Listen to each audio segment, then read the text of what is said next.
Align and Awaken with Mother Earth Rising podcast. Let's rise and heal together with me, Pippa, your Mother Earth healer.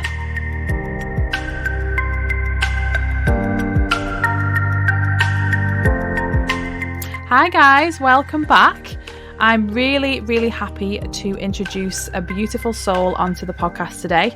Her name is Shyma, and she is a love and relationship coach. She uses human design in her work, and I've been very fortunate to be able to use Shyma to help with Chris's human design. So I'm really looking forward to chatting to her today. Welcome, Shyma. Hi, how are you? I'm really well. How are you? I'm good. I'm so excited to be chatting with you, Pippa. Me too. So I know some of the work that you do, and I know that we've connected through our friend Esther, who is also amazing. I just want you to kind of tell the listeners a bit about you, how you fell into this work, because I find it so fascinating, human design. Cool. Okay. So yeah, as you said, I'm a love and relationship coach, and that's a whole story in itself, how I came to the love and relationship journey. It started off, as I think for a lot of us, through my own personal journey and trying to work out how to have empowered relationships without it being something that I relied on externally. Because I think as I was growing up, I was like, okay, well, when it happens, it happens. You know, when I find the love of my life or when I connect with people, it will just happen. And I never felt like I had any control. So over the years, learning a lot of the stuff about what you teach, Pippa, in terms of manifestation and creation and co-creation, learning about that was very much my journey. And then I started working with a coach to learn more about this and to go deeper. And one of our very first sessions, she took me through my human design. And I was super skeptical at first. So to give a very whistle stop background to human design, it's determined by your date, time, and place of birth. And basically what it is, it uses the configuration of the planets when you're born to show you how energy flows through your body and to show you where you're pushing energy out and where you're taking energy in. And that can cover a whole heap of things, from like your energy in terms of your actual physical energy, how much sleep you need, your personality, whether it's better for you to initiate things or respond to things, how you eat, like just everything. So when she first told me all of this, I was like, really? That the planets are going to determine how much sleep I need? I'm spiritual, but even then I was very skeptical. But she took me through my design, and Pippa, seriously, it was like she'd known me all of my life. And this was, I think, the first session we'd ever had together. So I was like, there's something in this. This is uncannily accurate, more accurate than any other sort of reading or anything I'd had up till then. And so that's when I really started diving in. And I started running my friends and family. And again, I was like, this is incredible. I now use it with clients. And it's funny because let's say I have a couple of sessions with a client, I'll always have a sense. I'll always think, okay, I think she's this design, or I think she's that design. And it's almost always spot on, which to me just again speaks to the accuracy of it all. I find it fascinating as well because again, I love astrology and how the planets can, because obviously I'm a space nerd. I love everything to do with spirituality. So when I came across human design, I had it done a few years ago.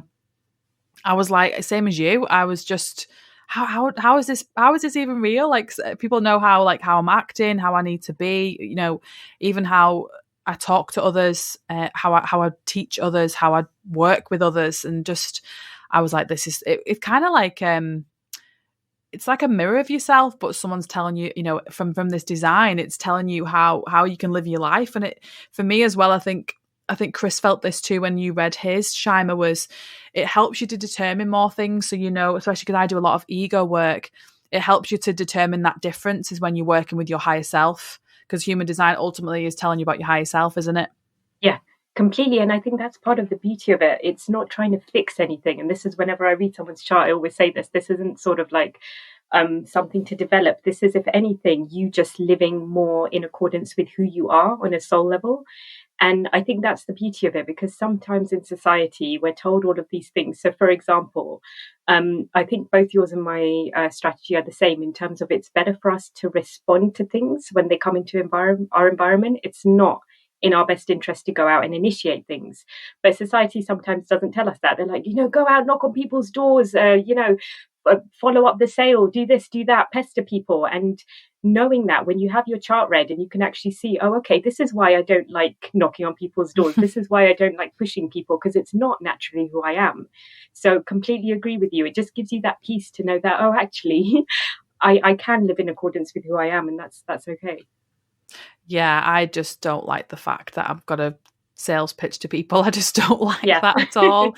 I like to just spread my message and shine my light. And, as I said, people attract to your light, don't they? So yeah, I've done that before where, I've been in network marketing businesses, and it's all about, building relationships, of course, but a lot of it is sales. And it's, I'm a great saleswoman for my own business, my own self, but it just made so much sense. I'm actually really going to get one done again with you, because it'd be interesting to see how you read it, considering someone else did it. So yeah, I'm definitely going to do that. So I know you're really spiritual, Shyma, like me. So I always like to touch on people's spiritual journey. So how did you kind of get into, I know you obviously had your human design done with a coach, but how did you fall into spirituality? Were you always spiritual? Were you always connected? Or was it kind of gradual as you got older?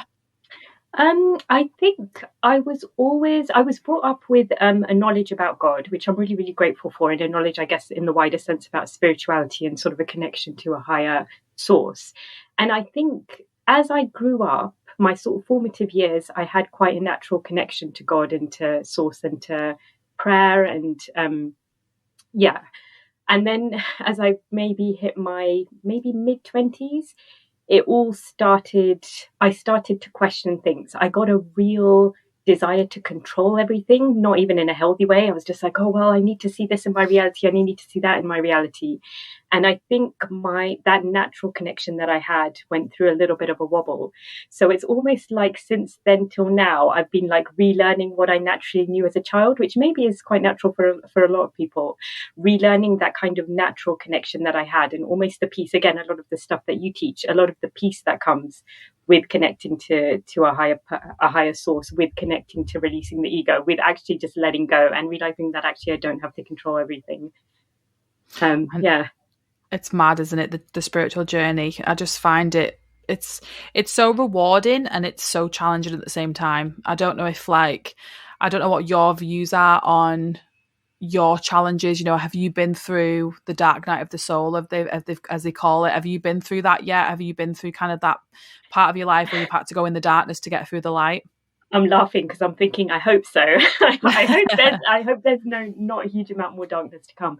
And yeah, I think that's probably what got me on the love and relationship journey, because in my late teens, I had a really, really bad experience in a romantic relationship, and it actually completely took me off the spiritual path. I was just like, forget this.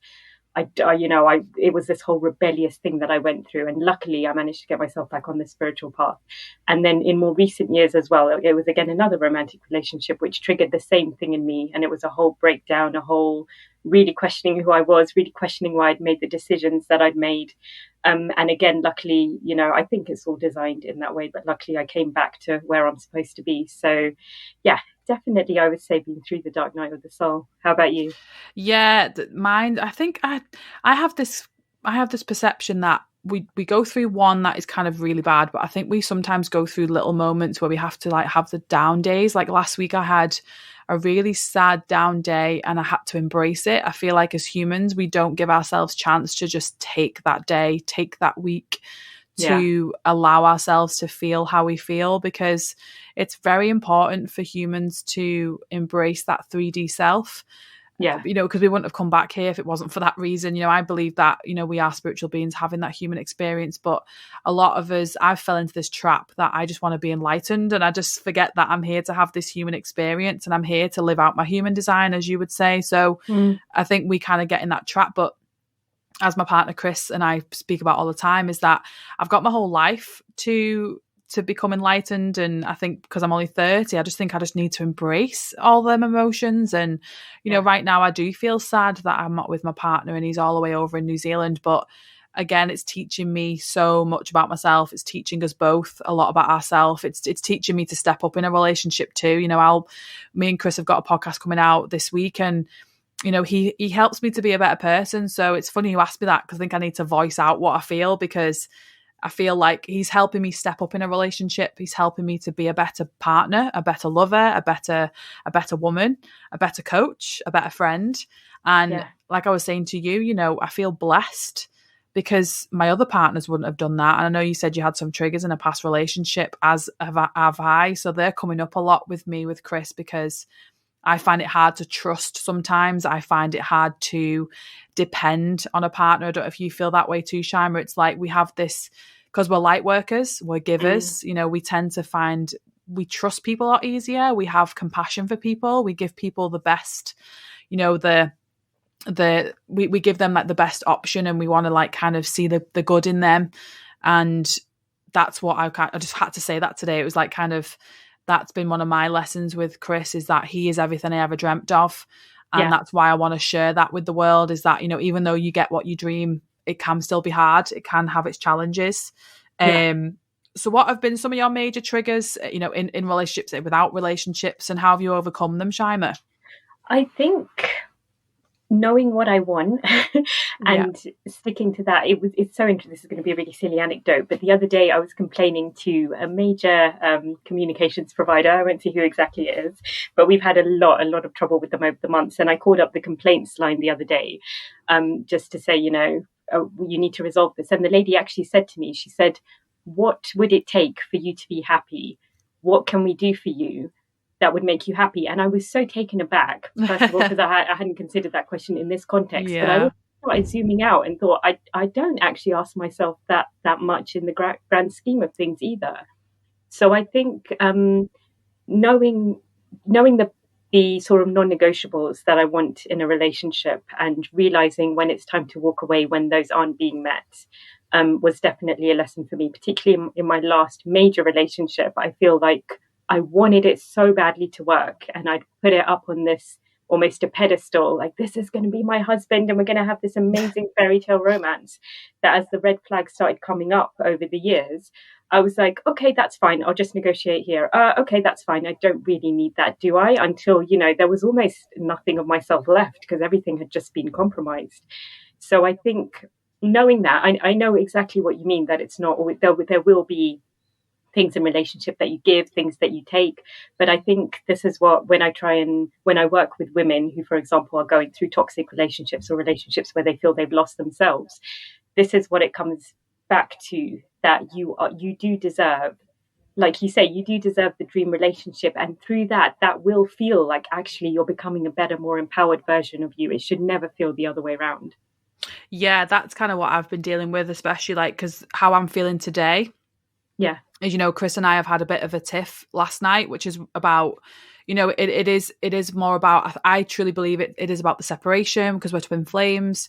But ultimately, even though we go through these hard, difficult times in relationships, it's about the strength, pulling yourself through it. Because I've got clients who are ready to leave their relationships. They're not happy in their relationships.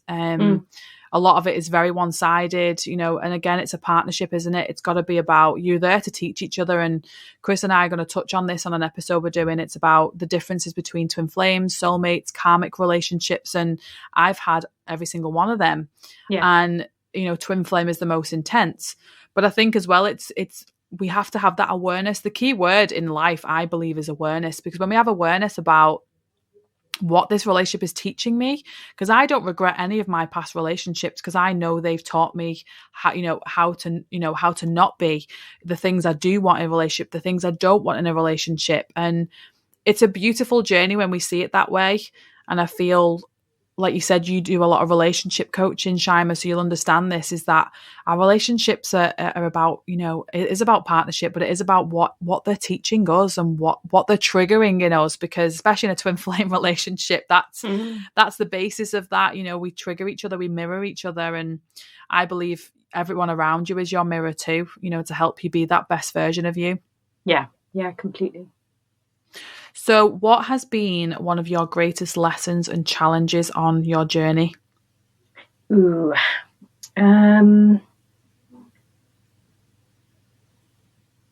I think this is one I've actually been learning recently. When it comes to manifesting and creating and going after what we want, I used to, and I probably still do this to an extent, put a massive amount of pressure on myself to get the thing, to get it quickly and to get it Yeah, perfectly. I think, I don't know if you have this, Pippa, as well, but I because do. we're Yeah. coaches, yeah, Hmm. because I'm sort of standing up and I'm like, right, I'm guiding people as to how to manifest and how to get their dream relationship. I can sometimes make it almost about me, like, oh my gosh, well, if I don't do this in 2 weeks, it means that I'm a horrible manifester, and how can I stand up and say that, oh, I Yeah. can, guide women to live the life of their dreams. And that, of course, it undoes all the fun about the co-creation and about manifesting, and it also adds a pressure to manifesting, which then makes it harder to manifest. So it's almost this vicious cycle. So I think one of my recent challenges is, and it all does come back to self-love, which is what I teach, or what I try and guide women to as a basis of all their relationships, is accepting that you really don't actually need anything. You're fine as you are. We're creating things that of course we want, and our juicy desires are incredible, but they're almost the icing on the cake. Once you've got that fundamental self-love, once you come back to I am enough, once you come back to I have everything I need right here, then you can create everything from a place of, oh, this would be nice, oh, this would be really fun. And even as I'm saying that now, like, my energy's changed, my body language has changed, because it takes out all the heaviness of making it about you and your worth. Does that make sense? It does, yeah. And I feel you there, and that's one thing I've been working on, because I love coaching people and I do a lot of the ego work. So I'm constantly wanting to better myself. So you probably have this too, Shyma, is like, I want to learn everything. I want to be a sponge. I want to throw myself in all these different courses, and I flip from one thing to the next. Yeah. And that's where I need to be able to ground myself, because it can be hard in your relationship, because that's what Chris and I always deal with, is like, I just want to do like so much, and I'm just like, I'm so excited for life. But you'll find this really interesting. One of the things that I work through from my inner child is, when I was growing up, I had a lot of bowel issues. So I was on a reward system with my parents, which is what the nurses and the doctors, it was the thing they used to do. It probably would have helped a lot of children. So basically, in a nutshell, when I went to the toilet, I would get a gold star, and that would mean at the end of the week, if I'd got so many gold stars, I would then be rewarded. So if you think about that, my behavior is based around that in some way. So I feel the more I get done, the more I do and achieve, those gold stars are like, even though they mean nothing, my inner child is saying to me, well, you need to get this course, and you need to work on this and read this book and do this and do that and do this. And then I end up just getting too overwhelmed with it all, because again, it came down to the reward system. And I have touched on it in my book. Obviously, I'm still kind of getting there with my book, but isn't that fascinating to know that happened for me? And it was between the ages of 3 and maybe like 8. So that's a real potent time, for that. And I remember it. It was a chart on the back of the kitchen door. And I remember getting a gold star was the best feeling in the world. Yeah. Yeah, and it's amazing that you've identified it, that actually this is where it came from, and this is something that you're still working through now. That's wonderful. It is, and that's what it's about, isn't it? And that's what you and I do help people with. And I think we do have that tendency to want perfection, don't we? Because we want to be the best coach for people. We want to help people through, the challenges and the lessons. But ultimately, you just working with them and talking to them and helping them through whatever it is enough. Yeah. Because we have to remember that mantra: we are enough. And our gifts are needed. And I think it is about the healing journey. I think the healing part of our journey is the most important part of it too. We all have our own wounds. We all have our own traumas. So one question I always like to ask my interviewees is, what's one of your greatest moments or memories that you've had with Mother Earth or nature? It was actually when I was abroad. So we were traveling in Asia, and we'd gone to these like hot springs, and it's slightly awkward because in these places in Asia, you're not allowed to wear anything, like no bathing suits or anything. So my friend and I had split up. We were like, right, you get to one all the way over there, and I'll go to one here, so we don't have to see each other naked. But in amongst all of this kind of silly awkwardness and the whole, British, don't want to be naked, it was the most beautiful moment, because I was in solitude. She'd gone to the other end, in this amazing hot spring, so your body's completely warm, and it actually started snowing. The actual weather was so cold, and we were, I think, quite high in the mountains, so it started snowing, and I just felt this amazing meditative moment where I was like, it again came back to the whole, oh, actually, I have everything that I need right here. Even though it was snowing, like I felt warm, I felt taken care of. And now, whenever I meditate or whenever I'm doing a guided meditation and they say, oh, think of a place where you feel at peace, maybe imagine a scene, that's always the scene that I come back to, because I really felt connected with nature there. I really felt connected with the elements. And I really felt like I could just be at peace. That's beautiful, that. And it's like they're moments that make us realise that nature's got so much to offer as well. That's why I love connecting to Mother Earth, because, that's where we came from. We're part of that energy. And, when we're out there, it does help. I know Chris and I bought a book in Glastonbury last year. It was called The Secret Therapy of Trees. And the studies in that book, I still need to read it, but all my stuff is packed up in boxes to ready for New Zealand. So all my stuff is kind of there. But I remember him saying, how much nature helps with stress levels. So when you're next to a tree for say like half an hour, your stress just, even when they monitored it, your stress levels and the cortisol in your body just depletes. Really, it just goes straight down from being near a tree. So imagine being one of the elements like water, like you said, then you've got snow on top of it. It's just, that's why I always like to ask that question. Sometimes a lot of people are like, oh my God, I've got so many. But it is, Mother Earth and nature has got healing properties. And I think we need to kind of, that's what I tell clients to do every day, is get out in nature. Yeah, completely. Especially now, I think, when we're, sort of locked inside for such long periods of time. Yeah, it's really important. And again, for people who struggle, I always tell them to bring nature to themselves. So buy themselves, real life plants, have them in the house, because it brings that energy back into your home. And, have them in your garden. I did something really silly when I had because obviously I'm selling my house, but when I moved into my house, I just wanted quick, easy. So I ended up getting like fake grass, and I gutted because I couldn't have any grass to put my feet on in the morning, which was just, instead I, ended up bringing some plants into the house, which helps. It's huge. It's just so huge for our mental health. There's something I want to ask you as well, Shyma, is what would be some of your tips that we can do to help heal ourselves physically, emotionally, or spiritually? So I think one thing which would hopefully help with all three is doing a meditation to send love to every part of your body. And I've recorded one which I can give anyone who's listening for free. And you just close your eyes, connect back, and send gratitude to every single part of your body. So start at the top, start with your eyes, go down to your mouth, go down to your stomach, etc., etc. And I find that really incredible, because I think in everyday life, and again, in everyday society, a lot of the time we're putting pressure on our bodies to be a certain way, either look a certain way or act a certain way, or, as we're getting older, oh, wait, am I still going to be able to be as active as I was, etc., etc. So there's a lot of shoulds we put on our body. And I think taking a few minutes just to connect back and say, oh, actually, I haven't actually practiced gratitude for the fact that my feet just carried me, to that room and back. And, my heart's pumping without me even thinking about it. I'm listening to you now, Pippa, with my ears. I haven't, particularly expressed gratitude for that. So taking a few minutes just to express gratitude, it definitely helps so much on an energetic level. But I also find it really healing physically as well. So, for example, if I feel like I've got a sore throat coming on, I'll just take a few minutes. I'll just sort of pour some energetic love. I picture it as a white light coming in and swirling around my throat.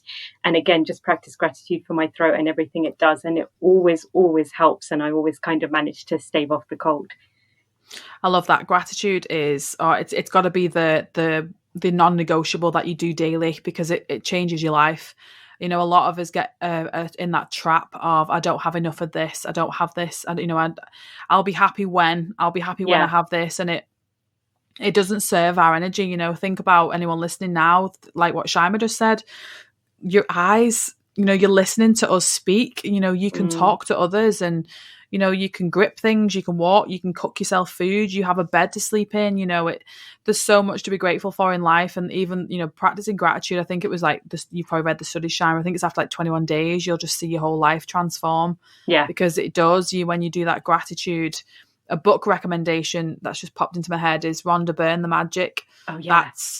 That sends you into deep, deep, deep gratitude, which, it is amazing. It tells you to be grateful for when the delivery driver brings like your parcels. I used to send I used to spread like magic dust on them and say thank you. because again, like you said, when you're sending love to yourself, you're ultimately sending love to the world, because we're connected. We're all connected. Yeah. So it's doing a justice for every single person on the planet, and we're all connected. And that's what I truly believe. When we heal ourselves, we heal the world. Yeah, completely. So one thing I want to ask you as well, Shyma, is what would be one thing you could tell the audience to help and support them on their own personal journey? If it's like a quote, if it's just something that you would tell your clients, what would be the one thing? So my favorite quote, it's an Abraham Hicks quote, is "Things are always working out for me." And this is what I come back to whenever, again, like we mentioned, the pressure of feeling the need to manifest or the need to create or the need to see things a certain way. I always come back to that. Things are always working out for me. So the past relationships that we've all had that haven't worked out, the things that, like you said, Pippa, the lessons that we learned from that, that's always working out for us. If you feel that there's a delay, if you're manifesting something and there's a slight delay in that actually coming into your physical experience, it's all working out for you. Lockdown, I know it's brought some, really, really trying times for us all, but in the grand scheme of things, it's working out for us. So yeah, whenever I feel the tense, again, that need to control come in, that's what I come back to. I don't know if you've come back to that, Pippa, during your time with New Zealand and everything. Yeah, it's a tough one, isn't it? Because we're with like controls just been taken from us, hasn't it? We haven't got our normal lives. We can't just jump on a plane and go on holiday. We can't just go down to Wales, and I can't go to my mum and dad's holiday place. I can't go and visit family. It's been trying times, and in a relationship where you can't see them physically, that's the hard part too. But I have to keep remembering that things are working out for us. And it's a very powerful mantra, isn't it? Especially it's something you can say like every single morning. Yeah, I recommend having it like as your phone wallpaper or something you see on the regular, and just keep saying it. Everything is working out for me. Yeah, I do love that. The last question that I had written down, Shyma, it was, through your eyes, what can we all do more of to help Mother Earth rise? The thing that pops into my head is, again, it's about the gratitude, and it's about feeding that energy back. I think I definitely forget how much Mother Earth supports us and how much we actually take from the earth every day. So a practice that I haven't done it in a while, this is a good reminder, when I go out to walk, with every step that I take, just saying thank you for the earth. Thank you for it supporting us. Thank you for all the energy, like physical, emotional, spiritual, that we're taking from the earth. And I think with that gratitude, with that feeding back almost every step you take, just putting the energy back into the earth, it will hopefully create energetic ripples. But also on a physical level, we might find we're making different decisions, being more sustainable. And I have in recent times also started making slightly more sustainable decisions. I've still got a way to go. But I think once we start connecting back and connecting to that gratitude, those decisions to support Mother Earth do become a lot more natural. I don't know what your thoughts are on that. Yeah, I just like to ask that question because I think there's so much we could do to help Mother Earth. And I think there's physical things we can do, as in like being more eco-friendly, sustainable, things like that.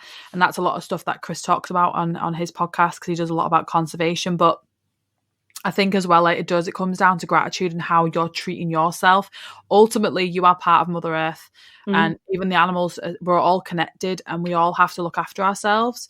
That mantra I use, and Chris, we use every day, is that when we heal ourselves, we heal the world. I visualize that when I meditate. I see when someone's healing, even no matter what it is, if it's healing a past wound, if it's healing a trauma, I feel the earth getting lighter. And gratitude is a big one, because I think people, especially now with the trying times, is mental health is been really, really, something that's affected people in the last year because of, money situations, losing jobs, losing family members. And again, I truly believe that we all chose to come back at this time to go through this COVID. We did. And we have to remember that what is it teaching us on that deep level, because we have to learn, we have to really look at it that way. We can't slump and feel sorry for ourselves and go into that dark place, when we need to look at the positives. We need to look at what it's taught us. We need to look at, we're still alive, we're here, the people that are still here. So I think it's remembering that we have so much to be grateful for, and that we have still a lot of healing to do, and that's what Mother Earth wants us to do.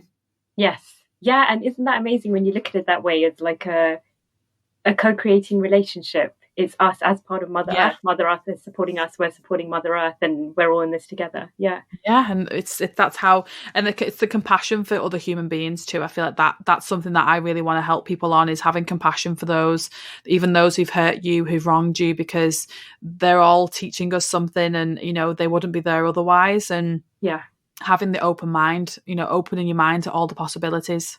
Yeah, definitely. So I love that, and I love end on that mantra of everything's working out for me, because it is. Anyone listening, everything is working out for you. Me and Shyma will tell you that it is. Completely. Even though sometimes it doesn't feel that way, it really is. Yeah. And it's that thing, isn't it, when you look back on life and you think, oh, okay, that's why that happened. That's why I learned that lesson. It's when you look back, you can always sometimes you don't see the lesson now. Yeah. But it will show itself. You just have to keep doing the inner work. Completely. So is there anything else you want to tell the listeners before we finish, Shyma? Just one last point. You reminded me when you were talking about people and the different lessons that we can learn from other people. I think coming full circle back to what we were talking about, human design, that's definitely something I learned a lot from in human design. So, for example, my design is very decisive. I make super intuitive decisions. And I always used to, when I met people who didn't do that, I always used to feel a bit triggered, like, why are they taking so long to make a decision in business, for example, or at work? Like, oh my gosh, just make the decision. But now, so I've run some of their charts, and I know that actually that's how they're designed. It doesn't serve them to make really quick snap decisions. So learning about human design didn't just help me learn about myself, it also helped me to be a little bit more accepting of others. So I just wanted to end on that. I love that. And obviously anyone listening, if you want to get your human design done, definitely get in touch with Shyma, because she's brilliant. She did Chris's, and Chris was like, oh my God, Shyma doesn't know Chris, and some of the stuff that comes up it's mind-blowing. So I'll obviously put all Shyma's links in the show notes, so you can get in touch with her and get a human design booked in. Oh, thank you. Because it is amazing, and I need to get mine booked in, because it's a reminder, isn't it? I want to just get that reminder of especially now in the harder times, it's good to be reminded of how you work. Even in challenging times, we all work differently. Yeah, completely. Oh, I'd love to do your chart, Pippa. I can't wait. I even did when my little niece was born. I think I texted you, didn't I? I just ran her design. I was like, oh my God. Yeah. So I'm really excited to get that done. I'll chat to you after that and get that booked in for sure. And all the show notes. Where are people best to find you, Shyma? Is it more Instagram or Facebook? Instagram, I'm active almost every day. I do have a Facebook group where I talk a lot about human design as well. So people are very welcome to join that. Amazing. Well, I will get all those links from you. They will be in the show notes. And if anyone's got any questions and they're still unsure about human design, you can reach out to Shyma. I'm sure she'll be happy to answer any of your questions. Definitely. And thank you for coming on, Shyma. I've really loved talking to you. Thank you, Pippa. It's been amazing. You're so welcome. Anyway, guys, I hope you're having a beautiful day wherever you are. I'll be back soon with another episode, but take care, keep doing that healing work, and know that everything is working out for you. Bye, guys.